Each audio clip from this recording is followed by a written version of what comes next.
যদি শিরিক না করেন তো আল্লাহ বলছে আমি বান্দাকে জাহান্নামে দিব না। শিরিক যদি করে দেন কেমন শিরিক? জাবের যে তারা বলছেন মান মাতা ইশরিকু বিল্লাহি শাই'আন, শুধু আপনার বন্ধুর সঙ্গে একসাথে বিছানায় ঘুমিয়েছে, এটার জন্য আপনার সহ্য হলো না। তো ঠিক তেমনি ভাবে যে আল্লাহ আপনাকে এত সুন্দর করে আশরাফুল মাখলুকাত করে আপনাকে বানালো, এত সুন্দর সৌন্দর্য দিয়ে আপনাকে বানালো, বলেন তো যে আল্লাহ হক রাখে একমাত্র ইবাদতের যোগ্য পাওয়ার, কিন্তু তাকে বাদ দিয়ে আপনি অংশীদার বানিয়ে নিলেন, তাহলে বলেন তো ওই আল্লাহ কি এটা মেনে নিবে? মানবে না। শিরক কত ভয়াবহ। মুয়াজকে বলছেন ইয়া মুয়াজ আতাদরি মা হাক্কুল্লাহি আলাল ইবাদ, হে মুয়াজ তুমি কি জানো বান্দার উপরে আল্লাহর অধিকার কি? এটা কি জানো? তখন মুয়াজ বলছেন ক্বাল আল্লাহু ওয়া রাসূলুহু আ'লাম, আল্লাহ এবং তার রাসূল ভালো জানেন, আমি বলতে পারবো না। তখন বিশ্ব বলছেন ক্বালা ইয়া মুয়াজ আতাদরি মা হাক্কুল্লাহি আলাল ইবাদ, ক্বাল আল্লাহু ওয়া রাসূলুহু আ'লাম, ক্বালা আইয়াবুদুহু ওয়া লা ইশরিকু বিহি শাইআ, যদি এক নম্বর অধিকার বান্দা আল্লাহর উপরে, বান্দার উপরে আল্লাহর অধিকার হচ্ছে যে আল্লাহ ছাড়া অন্য কারো ইবাদত করবে না, আল্লাহ ছাড়া অন্য কারো অংশীদার করবে না, একমাত্র আল্লাহরই ইবাদত করবে, একমাত্র আল্লাহর ইবাদত করবে। আর যদি বান্দা আল্লাহকে ওই অধিকারটা দেয় তাহলে বান্দা কি পাবে? বলেন আল্লাহ রাসূল আমি বলতে পারবো না। যখন আল্লাহ বলছেন আল্লাহ কল আল্লাহ ইউআদিবাহুম, তাহলে এই আল্লাহ বান্দাকে কোনোদিন শাস্তি দিবে না। যদি শিরিক না করেন তো আল্লাহ বলছে আমি বান্দাকে জাহান্নামে দিব না। শিরিক যদি করে দেন কেমন শিরিক? জাবের যে তারা বলছেন মান মাতা ইশরিকু বিল্লাহি শাই'আন দাখালান নার ওয়া মান মাতা লা ইশরিকু বিল্লাহি শাই'আন দাখালাল জান্নাহ। জাবের রাদিয়াল্লাহু তাআলা বলছেন কেউ যদি বিন্দু পরিমাণ শিরিক করে দেয় তাহলে তার থাকার জায়গা হচ্ছে জাহান্নাম। কেউ যদি বিন্দু পরিমাণ আপনার কিনা শিরিক করে দেয় তার থাকার জায়গা হচ্ছে জাহান্নাম। আর বিন্দু পরিমাণ যদি কেউ শিরিক না করে তার থাকার জায়গা হচ্ছে জান্নাত। তার মানে শিরিক তাহলে কত বড়? পৃথিবীতে দুইটা পাপ আছে যাদের নিজস্ব ক্ষমতা আছে, একটা হচ্ছে শিরিক, একটা হচ্ছে বেদাত। শিরিক এত মারাত্মক যে আপনি 60 বছর ধরে যত ইবাদত করেছে, যত নেকি করেছে, যদি একটু শিরিক করে দেন শিরিকে, তাহলে সব গুনাহ বাদ, মানে সব নেকি বরবাদ। তাহলে তো আমাকে জানতে হবে তাহলে শিরিক গেলা কোন গেলা, এগুলো তো জানতে হবে। আমি 60 বছর ধরে নামাজ পড়ছি, কিন্তু শিরিক সম্পর্কে নাই জানি, তাহলে আমার ইবাদত করে কোনো লাভই হলো না। কি হলো তাহলে? তাহলে এগুলো আমাকে জানতে হবে। শিরিক খুবই খাতারনাক গো। আপনাকে আরেকটা উদাহরণ দিলে আপনি বুঝতে পারবেন।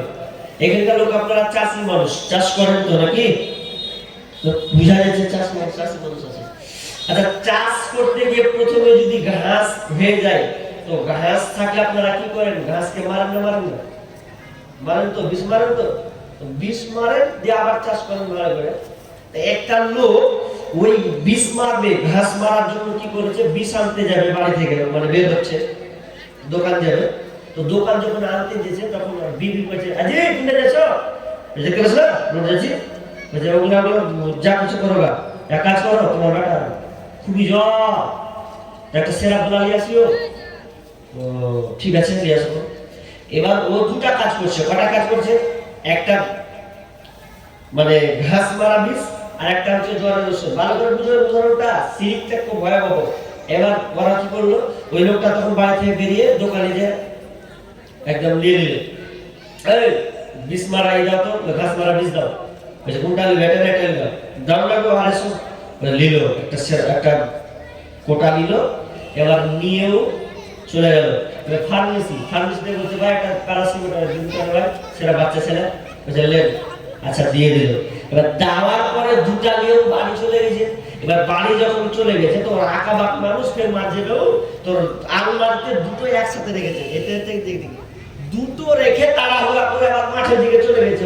এবার যাওয়ার পর তখন মিস্ত্রিটার কাছে, হ্যাঁ জি তোমাকে জোয়ার সন্তান আছি লিস্টিটা দেখেন আলমারিতে রাখা আছে, যা খুলে দেবা। অত কিভাবে পাচ্ছিল খুলে দেবে। এবার মোটা বুঝ খেয়ে কিছু বুঝে না, কোনটা বিষের বোতল আর কোনটা জলের বোতল বুঝতে তো হবে। মোটা বুঝ বলে যা হয় বুঝেনি। এবার কি করেছে, বিষের বোতল না জলের বোতল না ধরা সেরা বিষের বোতল ধরে নিয়েছে। এবার যেমন ধরে নেওয়া তেমন 5 ml ঢেলছে, বিসমিল্লাহ খারে বেটা।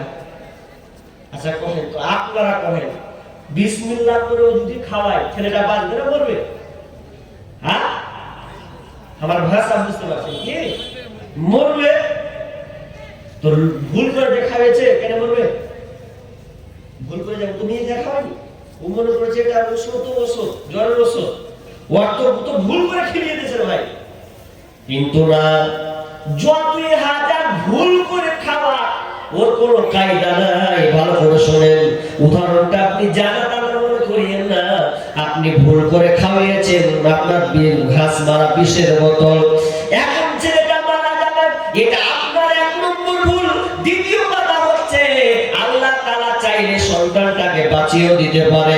যদি তার হায়াত থাকে হসপিটাল নিয়ে গিয়ে ও বেঁচে যাবে, এটা তার হায়াতে যদি থাকে তো হতে পারে। কিন্তু শুনলেন, ভুল করেও যদি আপনি শিরক করে মারা যান, তওবা করার রাস্তা যদি আপনি না পান, তওবা করার রাস্তা থাকার পরে যদি আপনি সংশোধন না হন, তাহলে আপনি যদি মারা যান, তাহলে আপনাকে সরাসরি জাহান্নাম যাওয়া লাগবে। শিরক করলে 5টা কেসে আপনি আসামি হবেন। 1 নাম্বার, যদি আপনি শিরক করেন তাহলে আল্লাহ তাআলা আপনার সমস্ত নেকিকে বরবাদ করে দিবেন। নাম্বার 2, যদি আপনি শিরকে লিপ্ত হন তাহলে আল্লাহ সুবহানাহু ওয়া তাআলা আপনার ঈমানকে নষ্ট করে দেবেন।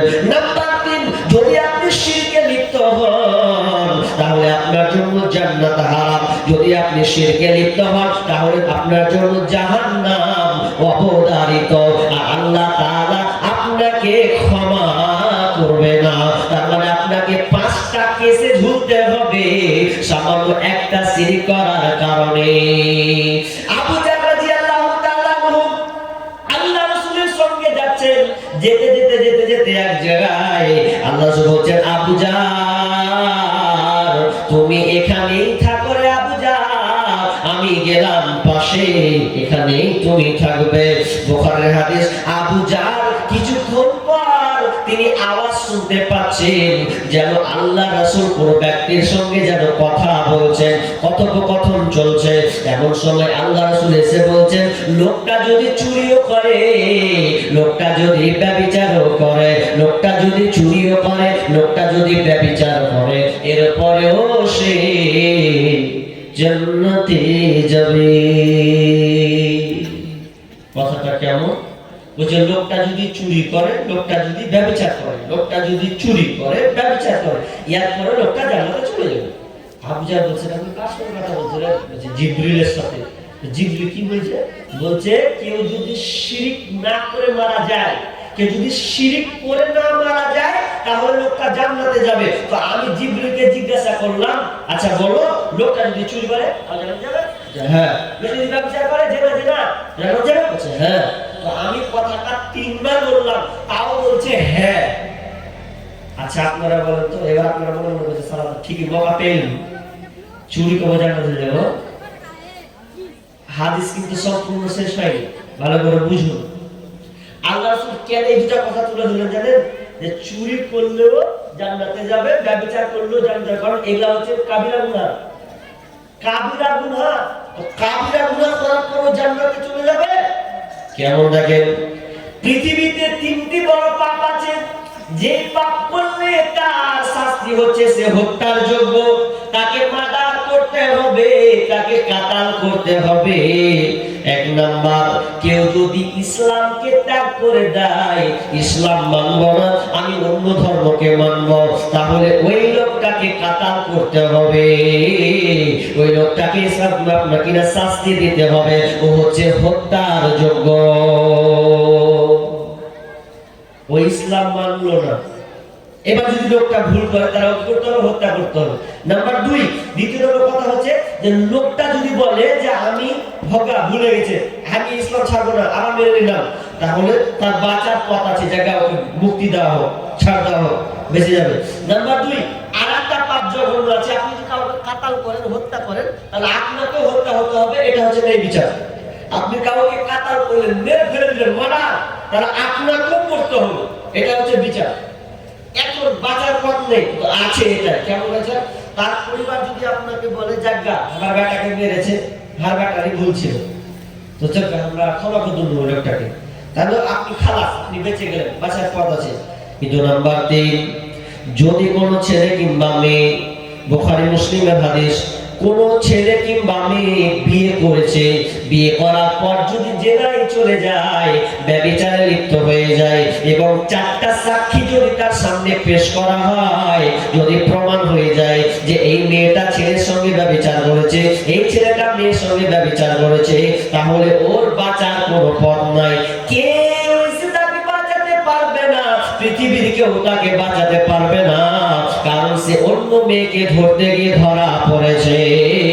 এই জন্য তাকে তার শাস্তি হচ্ছে, পূর্ণ যদি সে ব্যভিচার করে দেয়, তাহলে ওকে হত্যা করতে হবে, ওর বাঁচার কোনো পথ নাই। কত জঘন্য পাপজি, বাঁচার পথ নেই। তো ওই কথাটাই আল্লাহ রাসূল বলছেন, জিবরিল রে, তুমি যদি জেনা করে তাও জান্নাতে যাবে? তো বলছে যাবে, যদি সে যে এগুলা কাজা জিনিস যদি তাওবা ইস্তিগফার করে নেয়, হতে পারে আল্লাহ বিচারের দিন তাকে ক্ষমা করে দিতে পারে। কিন্তু লোকটা যদি শিরক করে মারা যায়, তাহলে ওই লোকটা কোনদিন জান্নাতে যাবে না। আমার সঙ্গে যে নাফরমানি করবে, আমার অধিকার যে অন্য কাউকে দিয়ে দেবে, আমি আল্লাহ তাকে ক্ষমা করব না। এবার বলেন, এতক্ষণ যা বললাম, এবার মেন কথায় আসি। এবার আমরা শিরক করছি কি করি না? একটা একটা করে বলবো, খালি ধরে বাড়তে যাবো, ঠিক না? আল্লাহ তাআলা সূরা ইউসুফে বলছেন, 116 নম্বর আয়াত, ওয়ামা ইউমিনু আকসারুহুম বিল্লাহি ইল্লা ওয়া হুম মুশরিকুন। আল্লাহ তাআলা বলছেন, অনেক লোক ঈমান আনার পরেও মুশরিক, অনেক লোক আছে ঈমান আনার পরেও সে মুশরিক হয়ে আছে, তার মানে ও ঈমান হারা হয়ে বসে আছে। একটা কথা বলি, হাদিস 1 নম্বর হাদিস, রাসূল কি বলছেন? মান হালাফা বিগাইরিল্লাহি ফাকাদ আশরাক। কেউ যদি অন্যের নামে কসম খায়, আল্লাহকে বাদ দিয়ে অন্যের নামে কসম খায়, তাহলে শিরক করলো। আমরা অন্যের নামে কসম খাই কি খাই না? অনেক লোক আছে আর বাপের কিড়ে, কে বলে আর মায়ের কিড়ে, খাই কি খায় না? এরকম কিড়া খায়। কেউ আবার কি বলবো জঘন্য কথা, নিচে নেমে যাবে, শুদ্ধ হাত দিয়ে বলছে এটার কিড়ে, আমি এই কাজ করিনি। এটা হচ্ছে সবচাইতে জঘন্য, এটা শিরক হয়ে যাবে। যদি আপনাকে কিড়া খেতে হয়, কার নামে খেতে হবে? আল্লাহর নামে। আর কোন জিনিসের কিড়া খাওয়া চলবে না। কিন্তু আমরা অনেকে খাই, এই কাজটাকে মজবুত করার লেগে কখনো মায়ের কিড়া খেয়ে নিয়েছি, কোনো বাপের কিড়া খেয়ে নিয়েছি, কোনো ছেলের কিড়া খেয়ে নিয়েছে, ইত্যাদি ইত্যাদি। কিন্তু ওনাকে কোরআনে তো কিড়া খেয়ে নিয়েছে না। আর কিড়া যদি খেতে হয়, কসম যদি খেতে হয়, তাহলে আপনাকে আল্লাহর নামে খেতে হবে। ভালো করে শুনুন, আপনি যে কিড়াটা খাচ্ছেন, কসমটা করছেন যে আল্লাহর কসম বে, এটা আমি করিনি রে ভাই, করলে উমুক করিস বা তুমুক করিস, এরকম কিড়া খায়। আচ্ছা, যে কিড়া খাচ্ছ ভালো করে শুনো, যদি কেউ আল্লাহর নামে কিড়া খায়, কসম খায়, আর যদি বলে আর ওই কাজটা যদি তার ভুল হয়, তাহলে শুনেন তার শাস্তি কি, ভালো করে মনে রাখবেন। তার শাস্তি হচ্ছে কোরআন বলছে, তাকে যদি রোজা রাখতে হয় তো মিনিমাম 3টা রোজা রাখতে হবে। কয়টা? 3টা রোজা রাখতে হবে। কসম ভুল খেয়ে 3টা রোজা রাখতে হবে, নইলে তাকে 10 জন মিসকিনকে আপনার কিনা বস্ত্র বা আপনার কিনা অন্ন দান তাকে করতে হবে, 10 জন মিসকিনকে তাকে খাওয়াতে হবে। কেউ যদি কিড়া খেয়ে দেয়, আর যদি ওটা সঠিক না হয়, মানে কিড়া খেয়েও বেঁচে গেল, কিন্তু বাঁচলো না। আর কাফারা কি, ওকে 3টা সিয়াম রোজা রাখতে হবে, আর না 3টা পারলে ওকে 10টা মিসকিনকে খাওয়াতে হবে। এমনি শিরক সমাজে বহুত আছে। শিরক এমন শিরক, আপনাকে ছোট ছোট কয়েকটা শিরক গুলো আপনাকে বলছি, কিন্তু এগুলো সবচেয়ে বেশি প্রচারিত আছে। দেখবেন সাইকেল ট্রাক চলে কি চলে না, তো ট্রাক চলে পেছন দিকে স্যান্ডেল ঝুলায় কি ঝুলায় না, দেখেছেন? স্যান্ডেলটা কেটে ঝুলাই দিবা, কিসে লেগে ঝুলায়? জিজ্ঞেস করছি যে স্যান্ডেল কেন ঝুলায়, তো বলছে স্যান্ডেল ঝুলালে গাড়ির উপরে কেউ নজর দিবে না। নজর তো বসার ঘোড়া গোষ্ঠী গেলে নজর দিবে না, আর নজর দিবে না, আর কোনো দুর্ঘটনাও ঘটবে না। এইরকম, এই জন্য আমরা স্যান্ডেলটা ঝুলাই। তো এটা হচ্ছে শিরক। যদি কেউ বলে যে এটা স্যান্ডেল দিলাম, চলবে না। অনেক লোক দেখবেন গাছে সুদ্ধে স্যান্ডেল টানছে, কে ঝাঁটা টানছে, কে হাড়ি চাপেছে, এরকম আছে না ভাই? শিরক, মারাত্মক শিরক। এগুলা ছোট মোটো মনে করিয়েন না। তারপরে আপনি বলতেছেন যে গাছের উপরে কেউ নজর মারবে না, তা না, এটাও শিরক হবে। খবরদার আপনি কাজটা করবেন না। শিরক আমরা অনেক মা বোন পর্যন্ত জানি না। অনেক মা বোন দেখবেন সন্ধ্যা হয়ে গেলে আর ঝাড়ু ঝাঁটা দেয় না, ছুঁয়ে দেয়। কেন? বুঝে ঝাড়ু ঝাঁটা দেওয়া যাবে না, দিলে বরকত থাকবে না, কুলক্ষণ হবে সংসার। এই জন্য দেখবেন মায়েরা আছে অনেক আবর্জনাকে এক কোণাতে রেখে দেয়, ঝাড়ু দেওয়ার মাগরিব পর ফেলে না। যদি এইরকম উদাহরণ করে তাহলে এটা শিরক হবে। অনেক আমার মা খালা আছে, যদি বৌমা যদি জানতে পারে, কোন শাশুড়ি যদি জানতে পেরে যায় যে আমার বৌমা ছিল না পাক আছে, তো আগে খানিকটি জাক মেরে হবে, গোসল করবা, তারপরে হাতে পাতিলে হাত দিবি, তাছাড়া হাত দিবি না। এটা হচ্ছে শিরক। মা খালা ভালো করে শোনেন, আপনি